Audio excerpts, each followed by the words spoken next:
Papa, my chance here, dear free, Godwin, so na ya share Bawku. Ya can Bawku, I can be Bianca Hubio. See, yeah, so I know Kakra, na Pija, na ba, na no IGP call my Ekoto, and Yama Bronica, or free Hobaya, and 2 policemen at that form. Ama Dokano, San Pijan Hubio. You, ma, mean chia, what's here for any Ashafonina. Now, next week, I'm supposed to go to Bawku for a funeral. Me and Kasa, my sister Bawku, or your regional, deputy regional secretary, Ophelia Atokolo, Osie Nemame. Nemame also happens to be a queen mother. Okay. The way I place no, the mobilization and can mobilize all regional secretaries to go and support her and the team from national to go and support her. Since you only ubikra kasa na osina situation where a bit to me akuyana. It becomes a very difficult one for all of us. May it also be na meka say ene obi a onim Bawku may speak differently. Nkrofo mo ban crying ekokuma say ebepe ejuma eye. They are not even from Bawku, because Bawku eye area edwedie pa. Our borderline. Oko Burkina, a short. Oko Niger, a short. Oko Togo, a short. And like Aflao, every border community be a business. A move pa. In terms of say about the power on Granada, and you don't see them. But every shop is shut. Businesses are shut. Banks are shut. Schools are shut. For how long can the people of Bawku themselves continue on the path that they are going? I'm trying as much as possible to take the political things out of it. However, let me explain something to you. The last elections, OSHA election results now, you will see, say, the people of Bawku, you chose the leaders that you wanted. You chose the leaders that you wanted. Based on the last election? Based on the last election. Okay. And I'll give you your friends examples to it. First, na Ntokwano, it was just in Bawku. But Anante Akofa from Zebila, Garu, Timpani, Binduri, Akusipusiga. Because you draw line no in a way be. Say Kusal land biya yen enya. And a Kusal land no so it goes beyond Bawku. That's how serious this thing is becoming. However, I didn't make her say the people of Bawku voted for what they wanted, and they said this has been the first elections.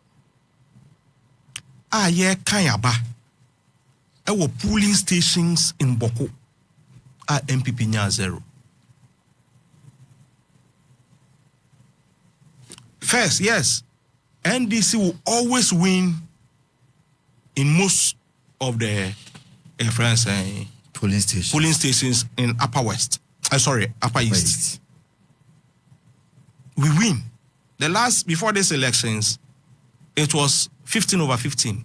This election was 15/15. But I am going critically because of polling station results. MPP nya 0-0-0-0 baby. Yeah. Se Oshe MPP primaries in Sosoa. In that same enclave, Baumia enya 0-0-0 ewo baby. Presidential Or my primaries, no. Yeah. And a Kennedy Japan. We need a lot of the polling stations there, if you remember, is because Omoka say Ntokwa omone omokono eye mamprusifoɔ ɛna ɔmo ne ɔmo ɛko Baumia eye mamprusini ɛno nti Baumia ɛba they cannot be safe until they will prefer Kennedy Japan to even because of ɔmo tribal Ntokwa ɔmo kunin. I said Ntokwa it precedes Baumia. Exactly, that's why I'm telling you that the results and the explanations, you know, and I made sure. Okay. They say they will prefer Kennedy Japan than because a beer suspicion. Baumia ba on share Emma Nkoko no. He will equip Nkoko no against it may be just a perception. Inti sa adie we abaso no. Ene mo chusu His Excellency John Dramani Mahama. That was what you wanted. That was what you felt it will make you safer. Inti se bibi say akoso na munya president mo gidie ewo nimua. Why the arms again? Patro to the mention say 2 tribes. It is a one tribe on pair. The other tribe to fight. That's what I'm telling you, say. Those on the Kusal land, they are in the majority. No 2 ways about that. Omni Asasirua for they are in the majority. The places that the arms was fired, in Mamprusi area, Kusal area, the place that voted 100% John Dramani Mahama. That was the place the guns was fired. Secondly, why the target on police officers and the forces? It needs to be explained. Because even the timer campaign no say kwakofa Bawku township ebe to you. Yes. So what happened say you were kwan bi ohwa ekofa Binduri ubefa unfa kronim. A journey that should have been just about 6 or 10 minutes cross, no? You have to go back and use about 20 minutes to 30 minutes drive. Into Ohona Kasadie, it was a no-go area. So we all avoided it. The township is NDC majority. However, Ukra NDC Kakrana, it's risky to go through that place. But yenina yefa enfiti kwano na yeko.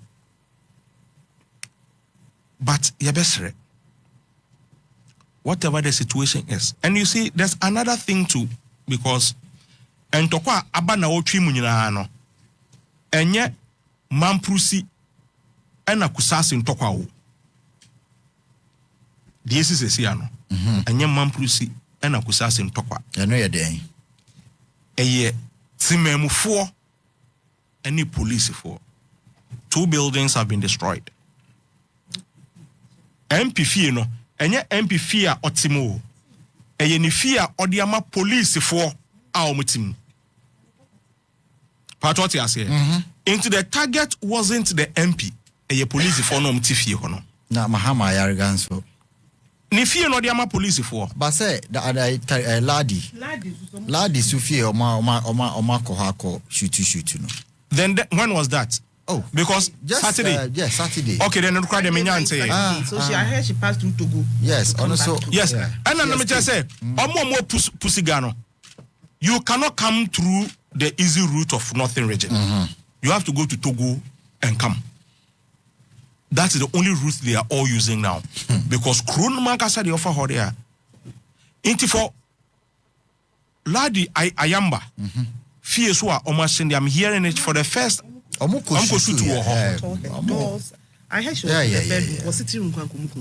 At the shot. I said they didn't know that she was around, but she escaped. Almost you can see some of the bullets now radio if you know. The doors, windows. I don't know. That was after Mahama Ayarige's house was. Yes, because Mahama Ayarige's house and then the police station is what I am aware of. And she said, I don't know that there has been new developments after. Yeah. Before because the police shooting was the Ayamba Ladi shooting.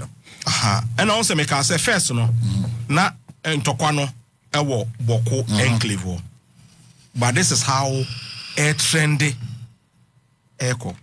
And Pusiga is the last constituency in that stretch. Ufri Hopepe Naura Togumu. And for it to stretch this far, Nepache SBB Air Koswa SSA Yadi is form. Now Omwan Kasasono, because most of the time, say Ekobane say BB Air Koswa, they come out with press statements. This one, Matisse say Oheneno, ne Baba Akua, oye opinion leader. Say bibi ba gidi no sorry no ne boys no ekasa na ohwajo yekuno somebody who is a peacemaker a ba no ne boys ne kasa pepepe na ohwajo no na yakwako kuno. And I stand to be corrected. Minim say your police for bullet o so you'll be for bullet in a kuna. I don't know. I will not pretend to know. However, and I instigate sa latest. No, not the latest. The prior one you can say police for no fear any police for you know. Said we did last week. And I'm but weekend the meaning say the IGP call her a command police friend saying accoutrement and idea no.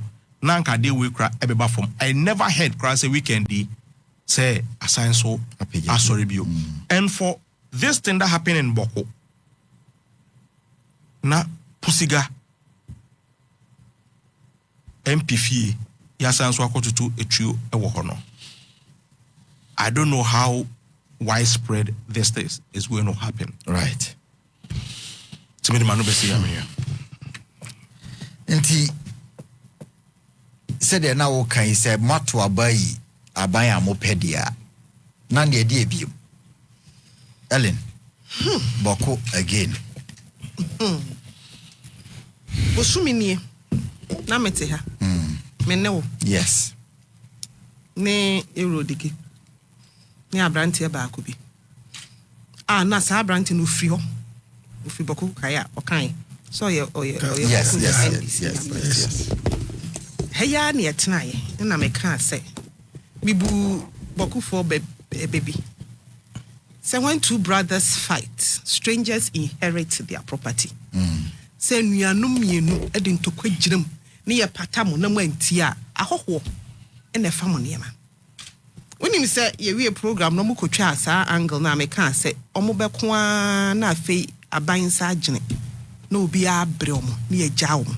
Na fe omoko omo hu wie a na ye de omo asase no aye planting for food and jobs na ye de feed Ghana for okotwa baby na omokotwa asase side no na ye see di matam of Bawku for platforms so are not political so will be a betifi for your plan both man prusi and kusasi ye di matam style be me na for wo nyina afre me sa ma won so won ye Bawku ni unfiri ho ufiri kwa e fa ho ben ba e fa me ho yeah of course national e fa me ho nyana sesa police for say umbe twe ho firi e na me ka bai do wasam na wakan na bem e fa me ho hwen police for ya ku soldier for ya ku omo nye Bawku fo un say by military protocol ne police protocol sentokwa pie wo area yemfa Bawku ni and mamprusi ni anakusasi ni soldier enkohoda yemfa mamprusi ni anakusasi ni police enkohoda enti ya hoho na akọ patantokwa ama wodi ma 30 seconds bi na me fa bi ka ho on sa statement na a friend saying you yes ekoye wo ho about police recruitment. You see, yeah the ama ekanya it is in that line. Or no na when to me and communicating asem ye because once ntokwa ewo ho no se uko recruiti kusase for edba police mo a not say you are arming them and a military or police you are arming them uko ye mampu so a ye beka say so for a long time no recruitment omunya bi. That was why now our advocate say munyai send a recruitment e ba so a ye betumi ama mu bi no and one ko huna sam ka okokan in the way e ko ba ye no inti mu ankasa ntokwa no it is affecting you. Obi anka ope police akọ nanka over 18 years wa kontokwa 10 years na part with the age of 28 no wa broso onye bi enko bi apan said the friends akoko abo I am sure they know say affect you exactly but they choose the war no over anything sense reasonable. Ama 30 seconds imagine now the immediate amade so say a police for no emergency meeting press conference at police headquarters because Osha messages or Moncro na send their media no pay a police for no almost say Bonidin on Casa or see they want to quit the place because they cannot continue dying until emergency press conference or police headquarters. I'm waiting my twasso. Nina make say ya free one yasem fire if you say ye nuanom ene ye de omko ho so monko patanto kwai sa da no me catch say former regional minister Titus Glover ne wafa say 23-year-old girl where we nursing school ye posting the call Bawku young lady nete moto so call Bawku Presby Hospital ni ebo akwala ni 2 years ago Titus na ko fa ni funu bae akwala ni ye nkran ni wako school won kran ha Ghana ha ye post you be e say okọ ba bia de okọ 23 akwala ni maami gususu ye ka say enti Bawku asem ni de efa ye nyina ye hu ti mo amudidi matem sa amere na me beka bi mamu nidi matem because me ye Ghana ni efa me ho by now me nua bia onu so kopon because mebusu for police mu mebusu for soja mu ube hu ni ase ye de omo ko me ye sure pan se mebusu ni bi wo ho abi kura minim so ho ubeti na ye se asem aba mebusu for ye nurses ebi ye judges omu nyina ene ye ka se Bawku mu ni court omo court na agu yatum Presbyterian Hospital kakrake wo ho me mate baako na ohwe ho wonim say it got to a point they wanted to close down the whole hospital. Enti asem we ne say me hu baby a yenka ni mfiri na me blame omo a Bawkufo no me de be hye omo na me de be hye adentia last year equal elections me pick up from baby akogan kai Dr. Bawumia ko Bawku na ba ho okoye ne okokan na some videos no were around oko plead for peace no so want to abama no when you say abana ye to ye no in all the Kusasi areas Dr. Bawumia nya 0 in all the Mampusi areas John Mahama got 0 polling stations. I have the figures here. Kusasi area and because of Kusasi for no doors in polling stations no doors but it does not trend and stop it. Baby, Kusasi for will be Dr. Bawumia 0. Baby, Mampusi for will be John Mahama 0. Not even one. Your mouth politicizing. What person much me say? Kusasi ni bi wo ha on pe Dr. Bawumia asem. Is that what you are telling me? Say Kusasi for baby dey. Ye nya baako. Anka ope Bawumia asem. Mampusi for baby dey. Ye nya baako ope John Mahama asem. Enti e ba ne send ye tibe call this so zeros no. According to omo ho ni, ye gina wo konso. Make a mistake and vote for who you shouldn't vote for. Oh.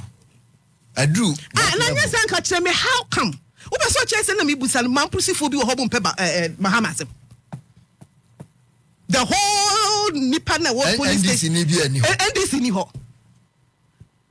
Ena Kusasi area no so ho nyina MPP for no say NDC for Mampusi side ko mo MP me nya so mo pia monte.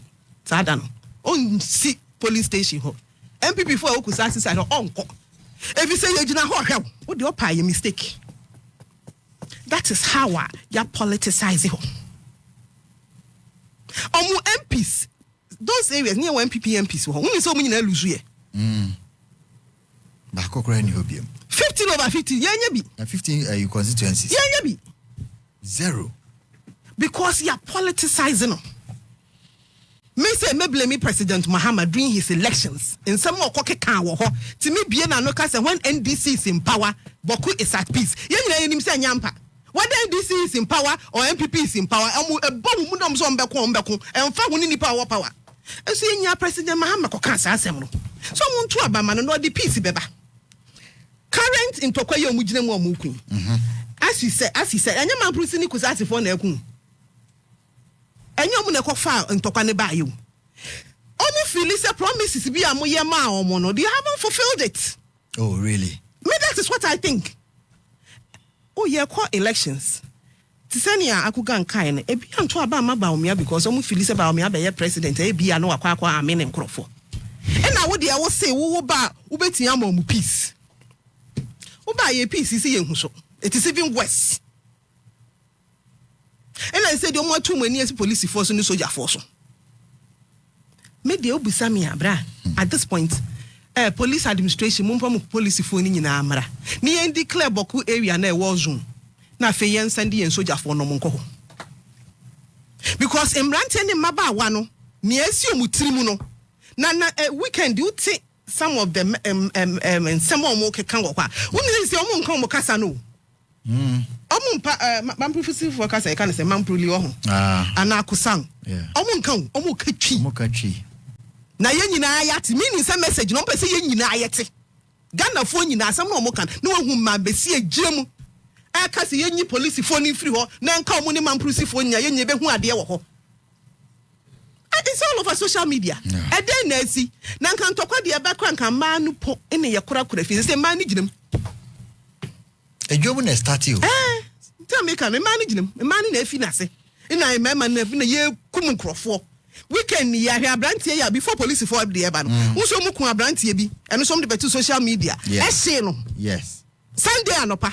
By Sunday nyim na ku police for me. Asema me kan last month no. Me say repeat bi. Man proceed for ni kusasi for. We are nuanom per history. Ana omunye nuanom. They say two different tribes. Yes, but then from one tree. Exactly. According to omunye nuanom. Enti asamwa ye kan ye no. I had to say achimfo ne asantefo, anakwafo ne asantefo. We are all from the same stock. Yeah. Enti mudi ntokwa yi simu ntokwa na di more than 100 years. Mo amunku sisi anti muti ntokwa na se. Mo nti ase. And as I say, Bawku ase me sign be kan her last month say me swa ye wo me techiman me kai se me nyi na me maame ne mem nana omo ko Bawku market ye kra wo techiman en ne techiman ya ye kakraka chen Bawku politicians so what disappointed and make ya nye ne yenso ya no nsensemi enkrofo gusu ka na Dr. Bawumia nkasa Dr. Bawumia kasa enyeye because he's a party to the man prosini emfa honi asema Dr. Bawumia beka kusasi fo ni nyini mi nyaso wa ye bribio simple by the fact so ye man prosini even as vice president who sasa we no nka onka bi na menya sure so beka bi so da if you so nim the political implications e wo enti mo ya ye free ho no President Mahama onya man prosini onye kusasi ni enti odi the nice form no so pese peace bahwa I have a feeling so onu ne betimi ma peace aba if you so onu is so a party to any one of them to betimi afro bi atena se akasa a kire no onso na akwa ha wo se NDC amena so peace ne wo hui enti NDC aba yesre no on make sure as president say peace no e be ba Bawku e yadwo onu anakoje ma no enti mesre no because at this rate ankofo na say de omo target police but you know what is going to happen next e ho ben yeni anu omo so din to kwasi mu the other country no Burkina it insurgents na ebe wurem e ho na omo fade begu forest mu galam sensem no enya ho na omo fade ba e ho na se sento kwagina mu ho ye be ye dani aboye boda ho ban na nkrofo afa ho ama e yesi Bawku asem no adani national security mo aye free ho ne ye ka bia mu di ya atam se fa ye nyina aye ho and then ye ka say na wonim say omo so Western North say what they say would free when say kusasi for ho pa and to check the votes there MPP lost in all the kusasi areas maybe kusasi for doors so Western North so ye do so ye It is say yes, young person and political. And intimidate me sometimes. You maybe see another radiasi. A radi intimidate your Dr. Baumia Lucy because imagine, so Dr. Baumia president at this time. Na can they be fine? Kusa for so dorsum more time. Can they be fine? You be can you something? Dr. Baumia be can sign a margin this on count.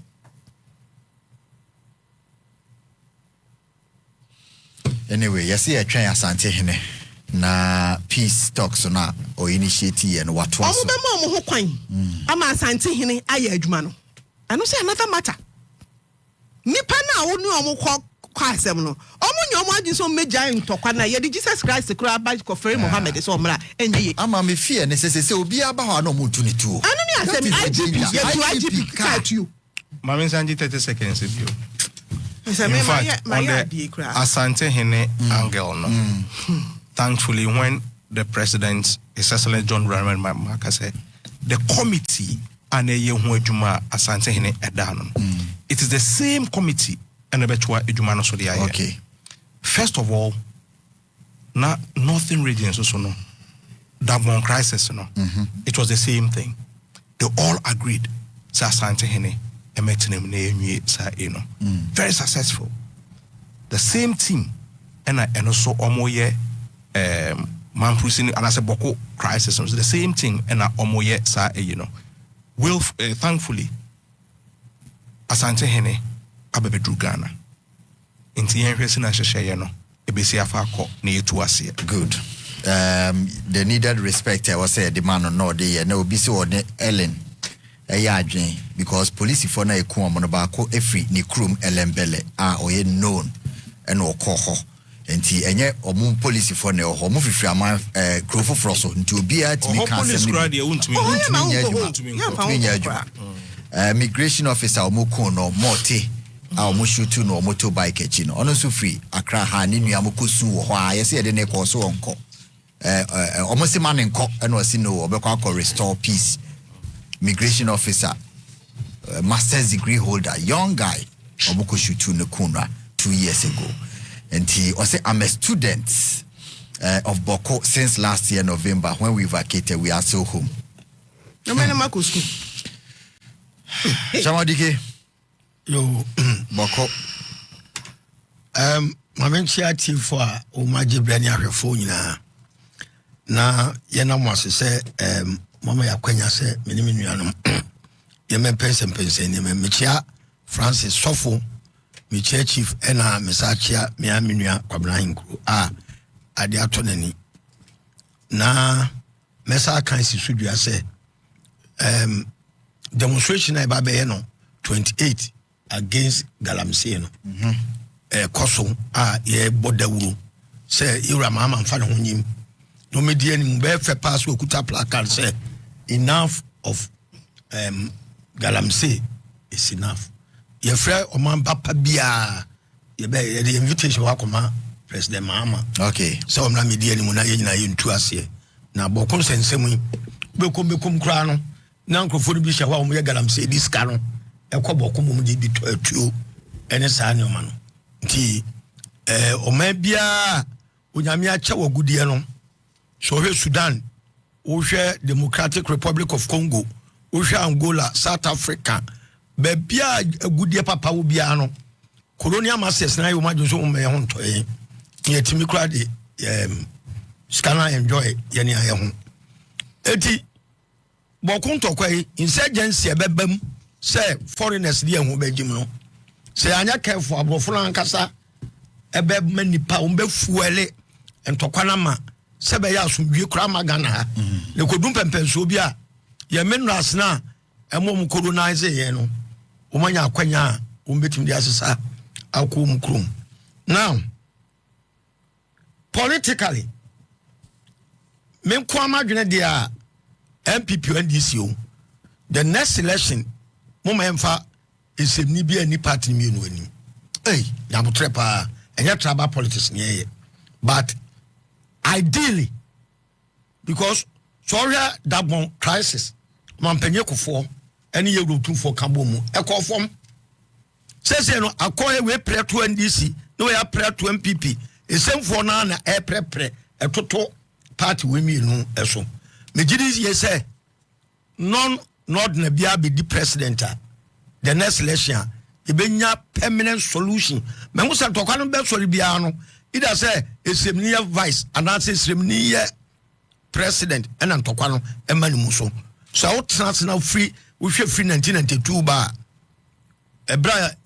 before then kwa really my time sorry and me hu say I don't know the entire emani basa esemni ba ya na ntokwa na sorry den that bon nipa bebre wi say bokwa tuma ya kan nipa over 300 and ewu na sa wo hwe e bi say yamfa police for yamfa soldier for yamfa wan ni nyina ye good but the cost to maintain peace sika di wura mu no ya ka chewa you be shocked and ye wura utum for otekoko so aye bida enkrofo na nyagidie wonu mu a eno ne the best approach ye betim de anya a lasting solution na America say yewra mama yewra bawumia oda nyamia se onye president na se kane penso no ote so no ye president ya kebia e best quality more adenti na MPP for munim sa de we na mu push se chinchenfa yewra bawumia me di o manani me pa cho nyamotre o kasa na me tia wasema aka na me mamu aye no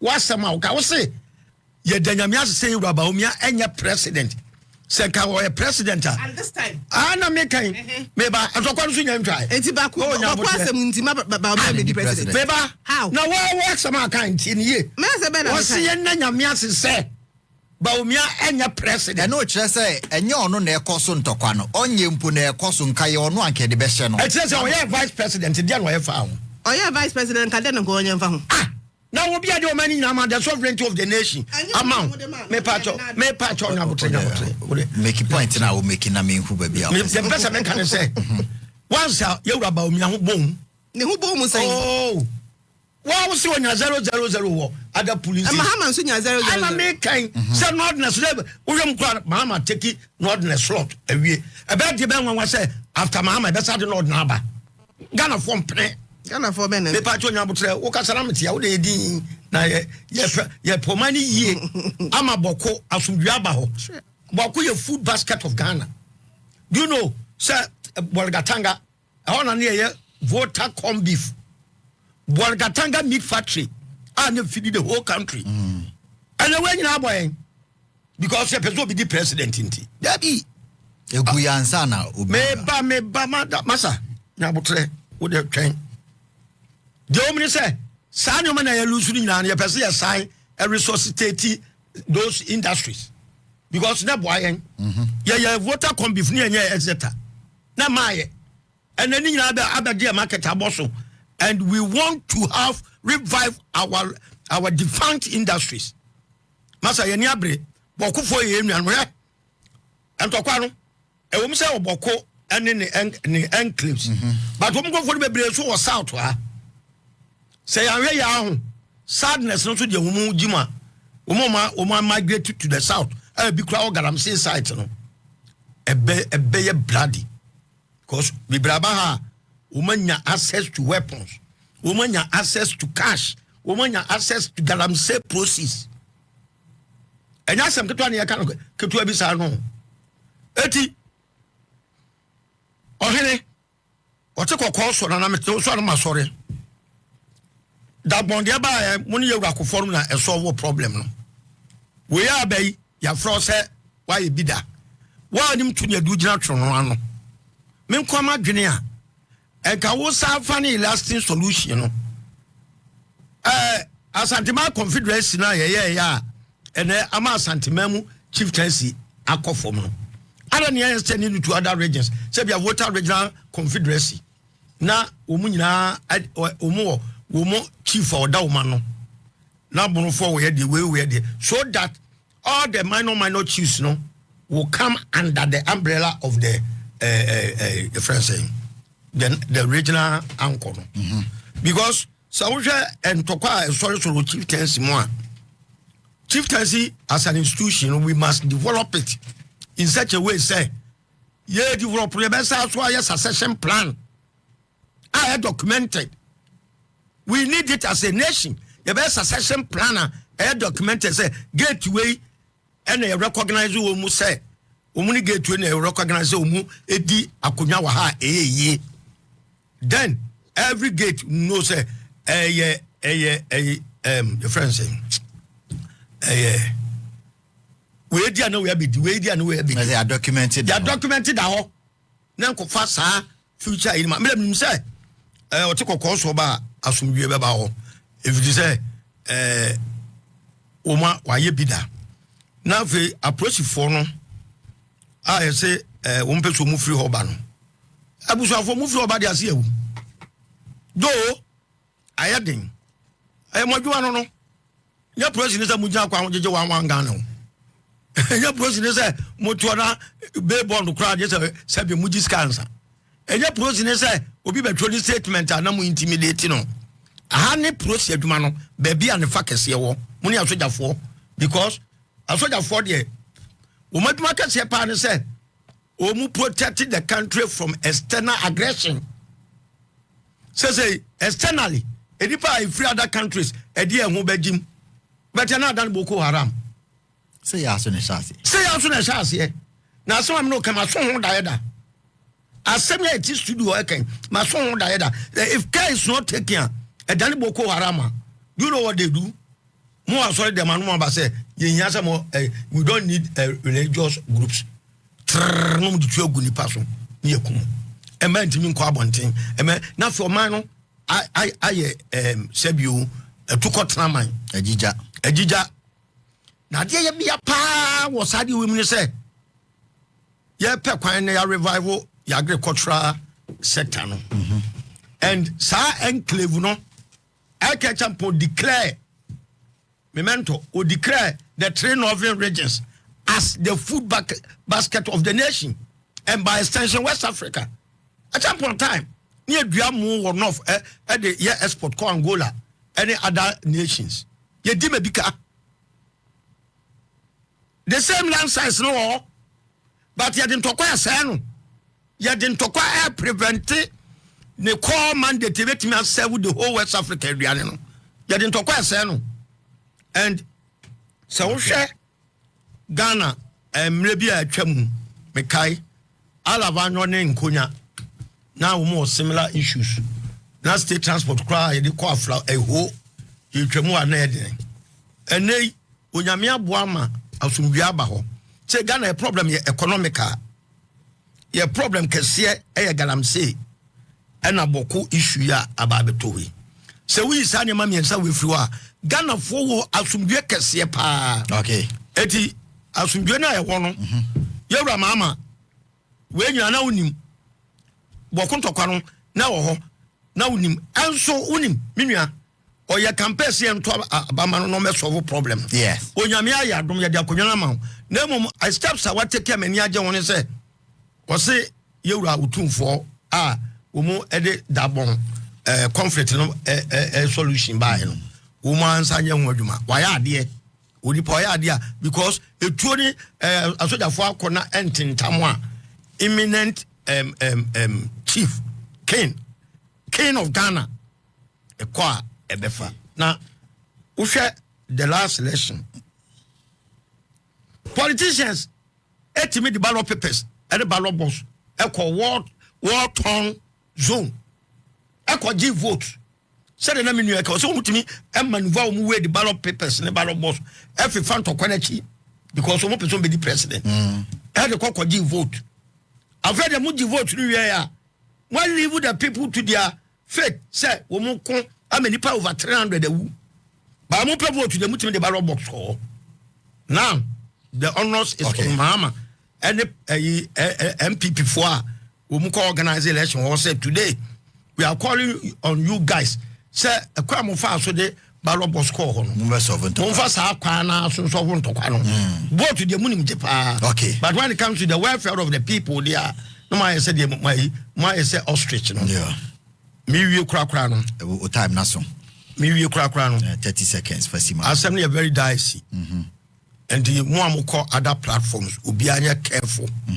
e wo kwan abefa so akasa yeah say ye nyina yensa gu yachi ye twa wote kokko so okay so be man mu so na o ma so dua ba esoro ho na afi ye nyina ya bo ye se mama no Manuasi. Medase Odike Otene Kano Kwesiade Odike, a businessman or a leader of the union government. Now can say there are multiple messages, not good news. And a reporter so confirmed. He said earlier this morning, one policeman has also been shot. Yes, in the picture near message Ohana. Yes, we know or say the message anybody cry police ni. Or say I'm a police officer and I don't want to mention my name. Another of our colleagues has been shot down in Bawku this morning, making it 3. They were accosted by the community armed guards and wanted to take them to the Bazua Chief Palace, but they decided to pay revenge to the police even after showing them their ID card as a policeman. He's been shot dead this morning. 3 police officers. And Sisiano, ama police for no emergency meeting. Mo person mo hwe ehwasem. Toka we no yanka bi. Obey an say obey sa. Ya bom pa say utu for so anoman. Say baby honorable Odike ede your friend say the conclusion fire no. Nam person ka offer feed Ghana no. Meba now for we need to time na so kakra. Mame nya maybe honorable Odike di asem no fire no. Say it is a caution to ye nyina. Se be hwe kasa mu ye. Because me wa hey I am having information from Bawku. Minuanum omo northeast. Almost almost sending me because omo ye friends a man pussy for Michia Uzaidu and Gafaru and Mesanso Echia Ophiliamo so almost some more Kusal area or Munyana so enemy aiding common. Okay. I think the killing this morning was a robbery. This morning. That's the information I'm having. And I don't want to sound say me woho and I say it's a report that is coming. Say I'm robbers. They take advantage of the situation. And they call that is your friend is saying pussy guardian. Ubia take advantage of it. Me no near chimo any sanko. Me no near chimo. But who call isolate say I'm Robert Snad, me no nya. And I say because on pussy guardian no. Any formula. Me was say pussy guardian and tokwano enro. But robbers echo MP no efie. So they want us to disassociate that what happened in Pusiga, what is happening in Bawku. Kenya, you see, even the 2 police officers, Kenya route, they looted all shops. Adiana Nabadia, Obia, the Pabonini Biad in Wujim. Metawasi, and I'm it meant to say, you're not the peace, but then we can control armed robbers. And I'm just a minimum ditching. I'm Pusiga, it is different from what is happening. Different. Say bibi ebe trigger from Bawku. The immediate places Eyebia Zebila Garu. Who determines that? Because it was one line. And I make Pusiga Pusiga is the last constituency to Togo. Yeah. That is why they want us to just separate the two. Say it is connected. Right. Any formula. That is also true. What you are saying is your friend is saying Bawku. Dear now can be say but police officials say I'm Roberts we bet my packet and what frakra say let's go to Bawku area and take undue advantage of police official statement on the killing of the 2 police officers, and according to police almost say a robbery. Women organize a prayer I'm Robbie Atake and Crawford Matias your peace Maya honorable Odike but we also have the to only thing Pusiga police say a robbery. What you say Pusiga DN keke na say free. All other things happening in Bawku, we are justified in what we are saying and pleading with them to calm down for them to have the initial benefit. Sena be a Ghana for nyina so e be di ho emphasis one. Right. Very key. Good. Yes. Yeah, move your na share feed Ghana. Sure. Emi ya say asamboni ababedi asampapa enim. But ni na so eyo man kro. Enti no want me say sushefa ye mua. Twesere mi no so egunsani ani a oni baako ano enya baako. Enti no yabeda His Excellency John Dramani Mahama ase. Ene Operation Feed Ghana ya launch. In fact, ade baako e me de ene se yan launch wakra. Na yede call regional farming a priority. I am saying this because obia uni maybe nim say womi oni boy town. Abra me papa ebejensa ase wo ni boy town no. Na ohum mie. Inti asase a eye undeveloped nyina no. Me papa so no ye mechanic. Inti se obepa ne se ne fitafo ni bia. O se kodoha. Inti no se eye meko in toes enade. Enkrofo kra netefa. Unfortunately for us today, e won kra ha. Asase a udubedua meko kra no ye dey store. That is the difficulty that this is going to have for some of us living in friends areas like Accra. Yeah. Asase ho ababeye din ma flower kra no umpese obedua bi because obedua flower we nimu de obebubu de stores because ahana babeye commercial area. Yes. But this Operation Feed Ghana no it is a champion Operation Feed Yourself. Okay. We know a more regulated say it is going to come in 3 phases. The first phase is to make seedlings and all those things available to anybody ufie or backyard. Okay. Ufie un cementi ho nyina. And I say most of the time so no yen ya cementi ye fie. You see ekra na yesan so e cause flooding because in so to a se be ko fem no entumi enko fem na enam eni no sa na anafofo no so ebre. Yeah. Inti this is the first phase. Yebema seedlings to households. Sene bi obi abetumi edua bibi. The good news no kra me de ka ho kra ne say uwo enobai ewo fie you even have less use of your refrigerator because your market bibi ebeto bia no we have to freeze it. Right. But meko tomatoes ewo mfitria you don't need to even fridge it. Oh yeah, a year wakwakote fresh. It increases your lifespan. We eat organic food.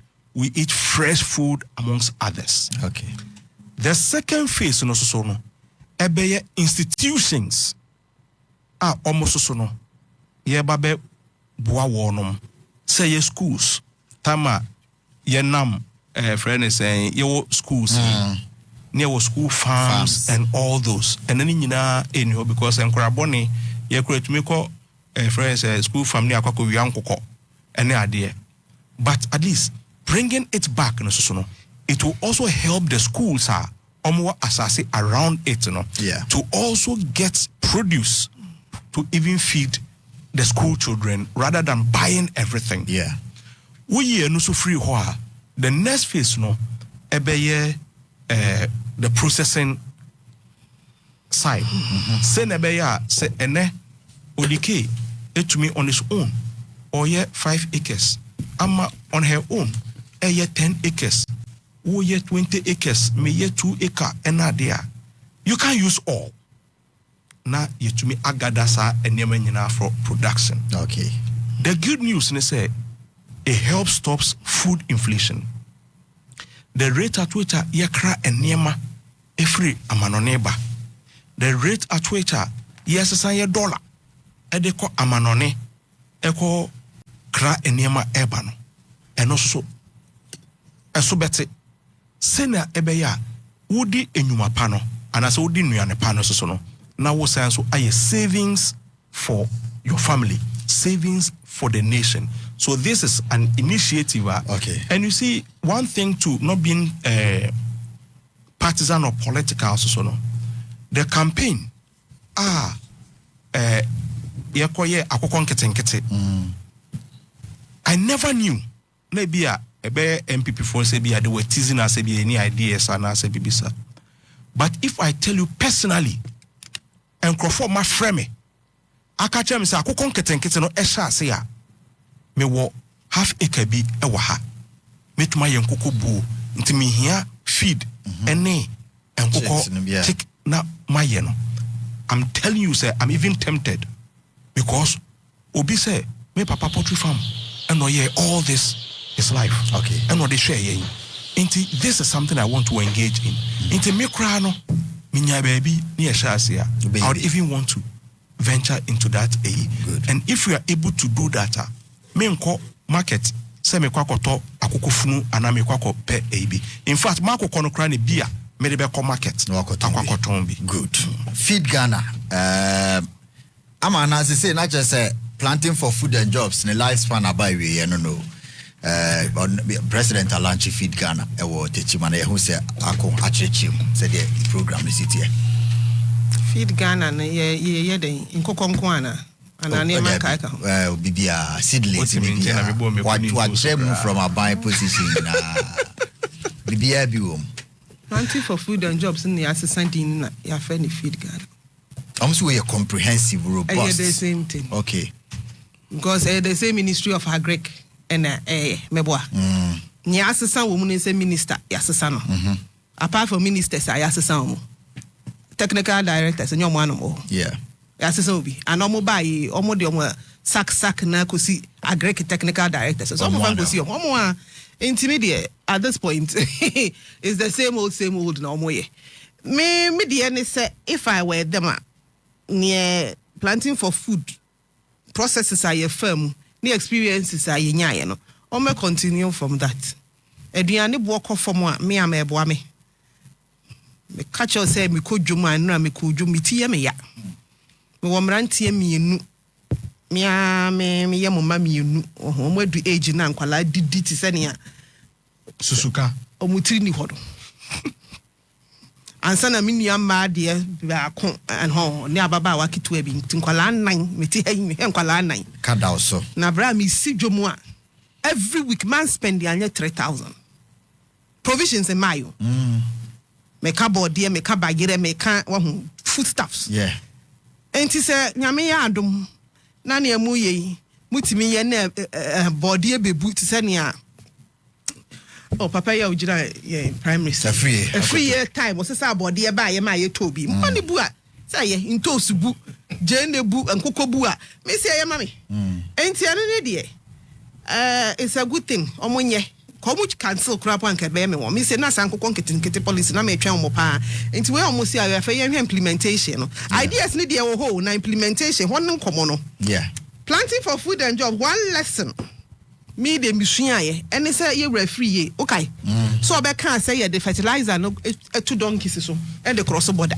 Ye de ye asresem. Ba ye ampa. Ya tena border town so ko kakra no. Yenim ni agricofo ni timi ye. Enti se mo pese mo ade we eye yi a. Ese se mo mama ni kofom. Na ye making sure se niama na ye se ye de magana fo ye wura Mahama nkransa inoko gina kwaka Nkoko Nketenkete asem. Oni mrante ne mabawa ne ko bon komo. Also the the youth of that area. Enti ye se mo making sure se mrante ne mabawa no ensaka. Mo ye ne ye yi a adan Ghana ni sempa. So as it is now, me anything strange, anything new, planting for food and jobs, ya na more to us on a master sanity. Ya mom pie implementation, a beko ye, nankro form fa, yin sika yeni. And ran so me who se felis of Suka so say menstrual parts now more channel. More the sika $300 million.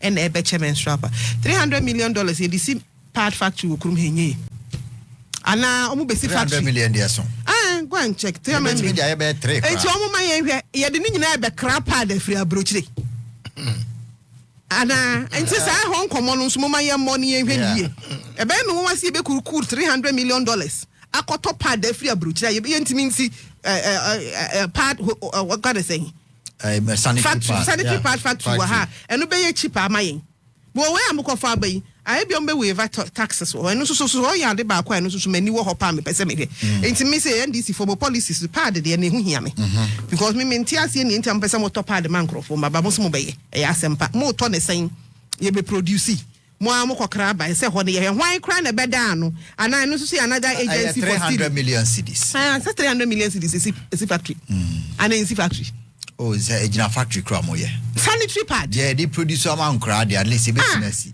sanitary pad okay $200 million I look crab I bet $200 million. 300 million cedis enye $150 million.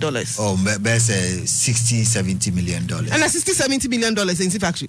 Bet me be 3 sanitary pad. Sanitary production there. You see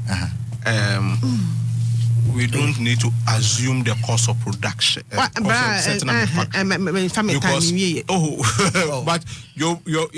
I don't know how factory will factories in there. But you can monitor time in there.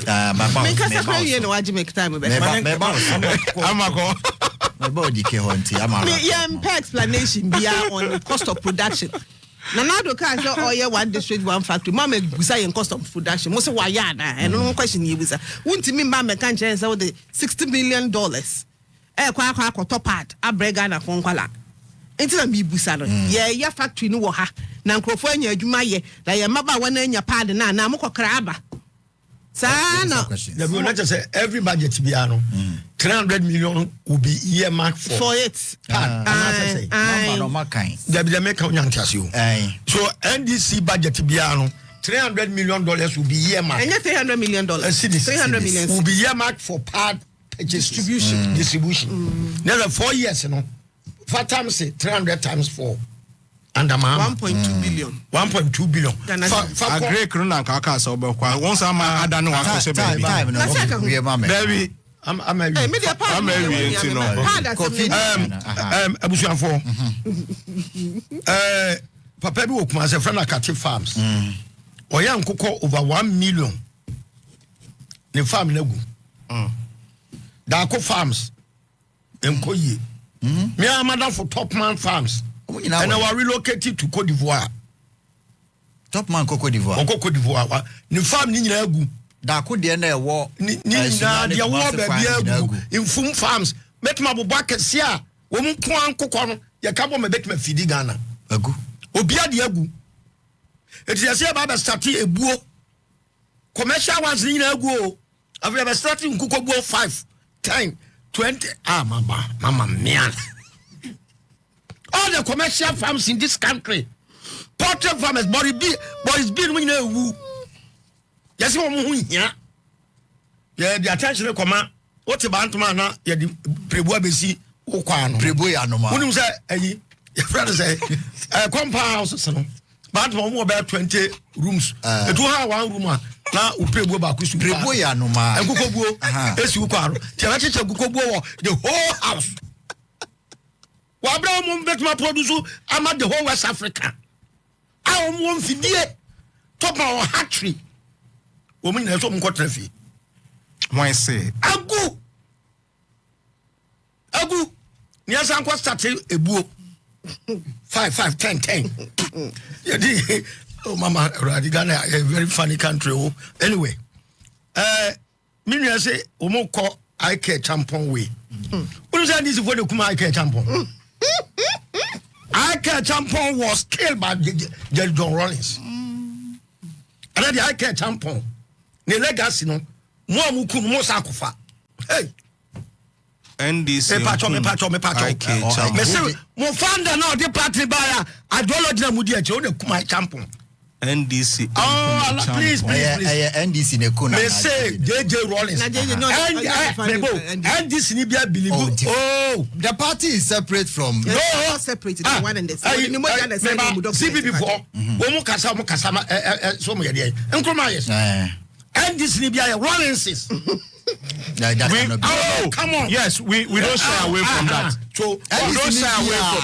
Yes, I know Bia ne pelo. Yes, meaning but President before even decided say me sum PNDC but me sum NDC. Masa, as an voice ye chiko kwa ye ni ma.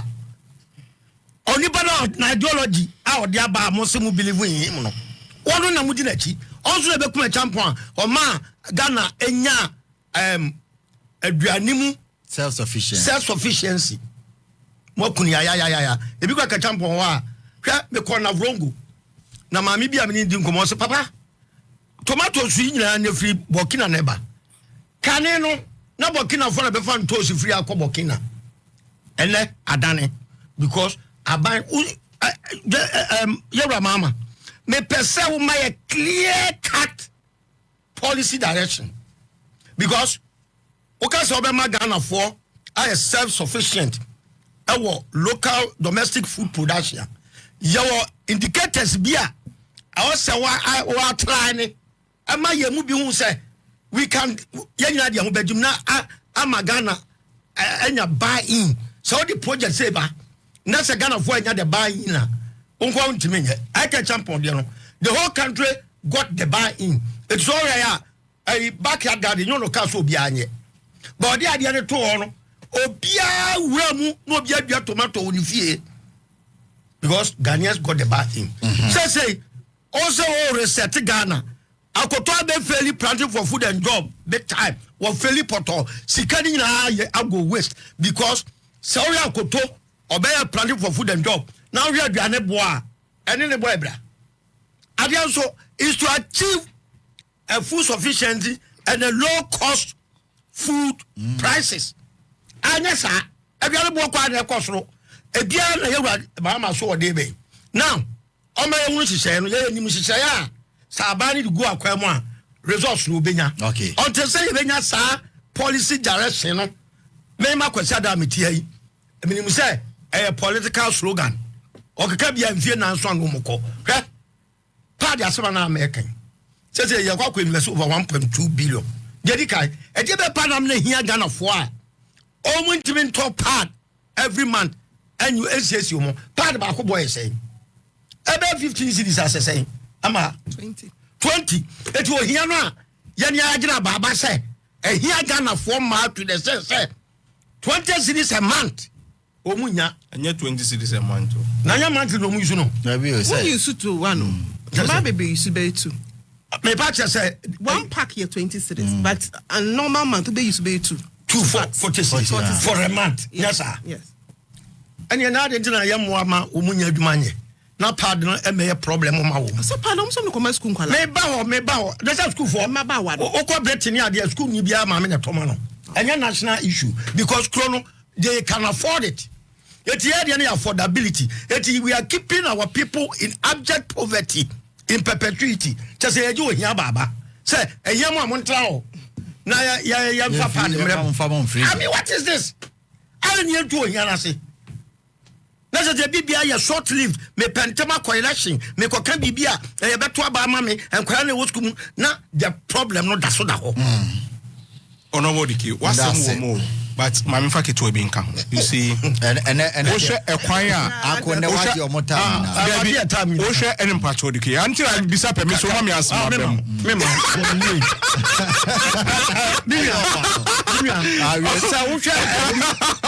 are this young people. Every 1992 banwa.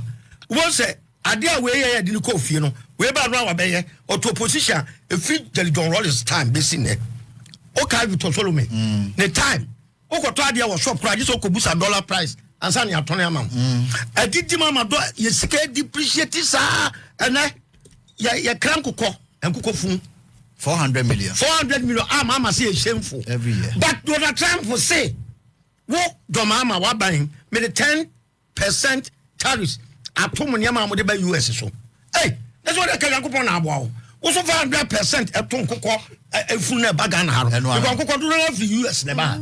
It is a Donald Trump so no coach trade war. This is advantage. What if 100% now? Now coffee Boris B name top man one. Woman go samomla. Okay. Now for the invest come ewuram. Now yam fa Nkoko no every school feeding and kwana mo ba no. And kwana mo ba no. Ah ye school feeding no. All mu na was a real Nkoko. It is sad ya. Nkoko amu be produce nyina no. Me de dodo na man kwanare. Ghana for yem tuaka. Na ya man nwe Nkoko. Ya ma ya man ni kosua every day. Check a pot of industry be go a ka be hu. About 10 but production the production they say sack time and come esre na musimo fa so mo de amame o de mame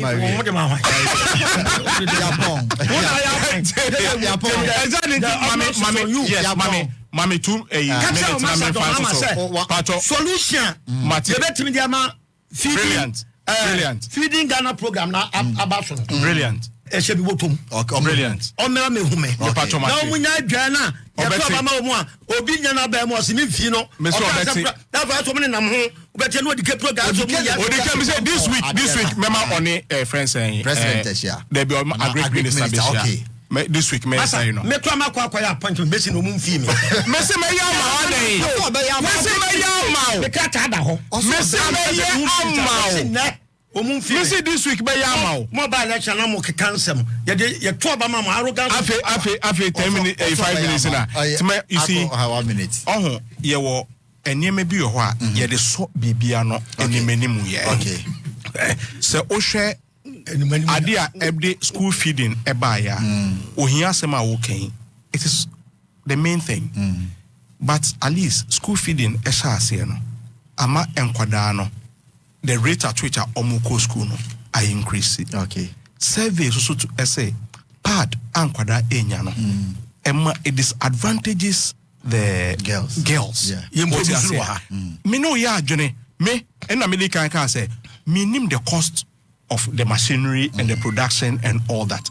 In fact, government is the number one spender. Okay. So if it is possible, say a budget of this nature can be invested because every year process. It is if we can do that year, apart from the fact to say eboa emana yede mom no abansi kanka or the kwakwa krano or the ra factory ni mo ebesa so create employment and all those brilliant but want to me enyina ha enka scan so there be asalo yeah, because the cost of the machine and this is also an advantage for businessmen like Odike. Aban say import na doso. Yes, into aban bi say Odike o de temi o. Aban bi say sika metwa ato ho. Ah me de ba be to part ni me de to every amanone because e bia ye nya wa ha. Na I have the well with heart. I'll set up that factory for Aban to buy from me. Okay. Mami ka samba control. And some of me set up factory no. You very be off taker agreement. I just say me ni Aban. Sign. Enya off taker agreement say wo Odike. Yes. Aban ma to me say o pa dia be produce bia no. Me je am school for. Exactly. Until then me go risky. That's what I'm saying. The budget about businessmen and the number one analyzers of things because they are looking at the opportunities for investment and opportunities for spending.